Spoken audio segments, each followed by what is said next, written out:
По време на криза или извънредна ситуация някои хора успяват да реагират правилно, но повечето хора се паникьосват. Повечето хора имат нужда от предварително подготвени инструкции как да действат във всяка ситуация. Затова създадох една поредица от книги, която наричам Библия на оцеляването. Това е пълно ръководство за оцеляване по време на война, семейна подготовка за извънредни ситуации и това, което бих искал да ви представя сега и за което ще говоря най-много, всъщност е книгата Ядрена заплаха. Първите две книги са така базирани на, всъщност става въпрос за оцеляване във всякакъв вид бедствия и аварии, тероризъм, катастрофи и така нататък и подготовка на семейството, за да действа единно, като едно цяло. Пълно ръководство за оцеляване по време на война е свързана изцяло с различните видове подготовка и действия по време на военен конфликт. А тук, колкото и да не ни се иска, говорим за ядрен удар, ядрен катаклизъм, радиация и други неща. Доскоро света беше що-годе безопасно място. След голямата ядрена надпревара до 1985 година, очевидно великите сили се стресираха от това, което може да се случи и направиха серия от договори, които всъщност доведоха до 80 годишен мир в Европа и на тях се крепеше цялата сигурност на Европа и на света. Като започнем първо от договора за съкращаване на стратегическите нападателни въоръжения и съответно ядрените бойни глави бяха съкратени от 65 000 на 12 000 за Русия и Съединените щати, от които само по 1700 разположени на носители, което вече значително намалява възможността от ядрен Армагедон и ядрена зима и всякакви други възможности. Преминаме през договора за противоракетна отбрана, който забраняваше на тези две държави да имат противоракетна отбрана, за да е сигурно тяхното взаимно ядрено унищожение в случай, че едната нападне другата. И на база на този страх, гарантираното ядрено унищожение, те всъщност под никаква форма нямаше да ползват това оръжие. За да бъде баланса на силите между Варшавския договор и НАТО стабилен, дори в неядрено отношение, беше създаден договорът за обикновените въоръжени сили в Европа. А пък за да се предотврати това, да се здобият нации, които евентуално безотговорно биха използвали ядреното оръжие по света, бе подписан договор за неразпространение на ядреното оръжие и за забрана на ядрените опити. С огромно съжаление трябва да кажа, че днес, 19 март 2026 година, нито един от тези договори вече не действа. Последният договор, СНВ-3 или познат като Старт 3, изтече на 5 февруари 2026 година и няма и намерение да бъде подновен. Пропуснах и договора за забраната на ракетите с малък и среден досег, който при излизането от него на Съединените щати с аргумента, че Русия и Съединените щати нямат такива ракети, но пък Китай, който не е страна по договора, ги има и те трябва да ги имат, всъщност накара Руската федерация да изпита особен страх по отношение на получаването на изпреварващ ядрен удар и съответно заради него стартира и може би войната в Украйна. При така нагнетяващата се обстановка, при толкова много заплахи за използване на тактическо ядрено оръжие, при толкова паднал праг пред използването на психологически праг пред използването на ядрено оръжие, пред това, че вече тактическото ядрено оръжие може да бъде използвано не само след оторизация от президент, ами от екипа или главнокомандващия на екипа, който управлява установката, от която се използва това тактическо ядрено оръжие, поставят света, Европа и всички нас в една ситуация, която никак не ни се иска да виждаме, но все пак не можем да игнорираме. Не казвам, че ще има ядрена война, не казвам, че ще има ядрени удари, но ми се струва, че е все по-възможно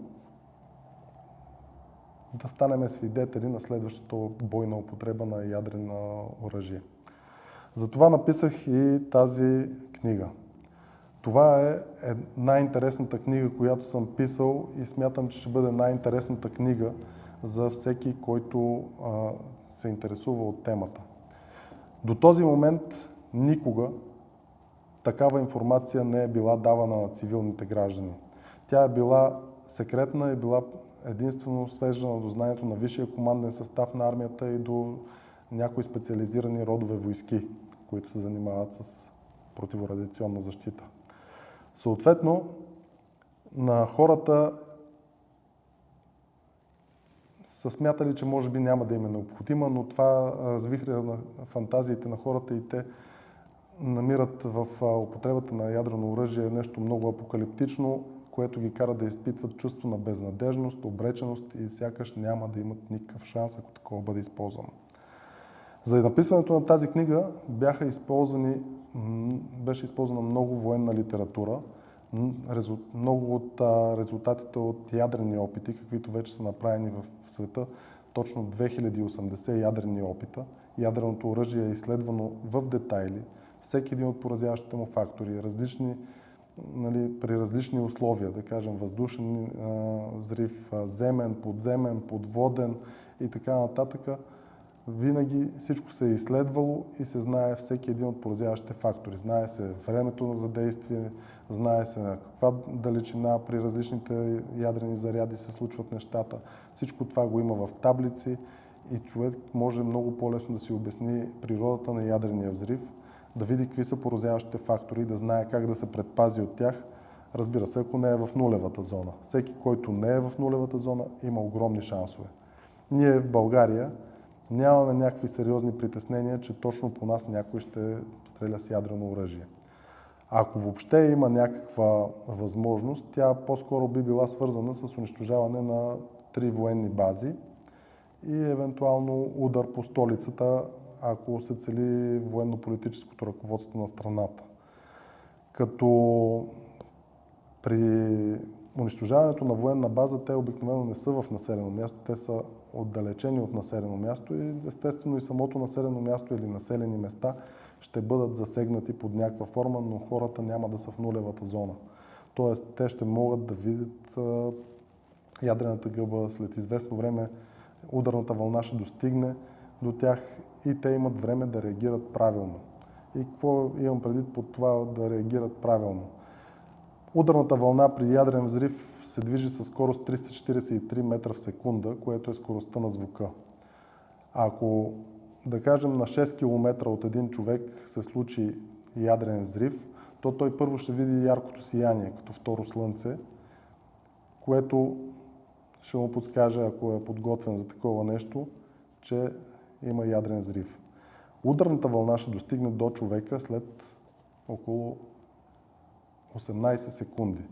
Тоест, за това време, ако човек не гледа гъбата и не се чуди какво става, намери укритие, влезе в сграда, в мазе, застане зад камък, дърво или каквото и да е, което ще го предпази не толкова от свръхналягането, защото на 6 км няма какво толкова да се случи, но от милионите отломки, камъчета, железа и всичко, което ще лети със скоростта на звука и се явява един вид вторичен поразяващ елемент. Тук има таблици за действията на различните изотопи. Когато при един ядрен взрив уран-235 се разпада, той се разпада на различни радиоактивни изотопи на урана, които са всъщност различни вещества. Всяко едно от тях има различен период на полуразпад, от 8 часа до 66 денонощия, като когато човек знае това и знае как да се предпази, може да направи така, че да се предпази от вторичната радиация на алфа и бета частиците. Книгата е много интересна. Смятам, че и за вас ще е интересна и силно препоръчвам на всеки, който иска да разбере какво всъщност се случва и как може да се предпазиме, ако нещо лошо се случи в света. Тя ще помогне дори да не се случи при нас, дори да бъде донесен тук радиационен облак, както и при авария в атомната ни електроцентрала. Така че във всеки един момент първо ще бъде много интересна, второ надявам се полезна до такава степен, че да не ни се налага да я ползваме, но ако се случи, всеки ще бъде благодарен, ако я прочел.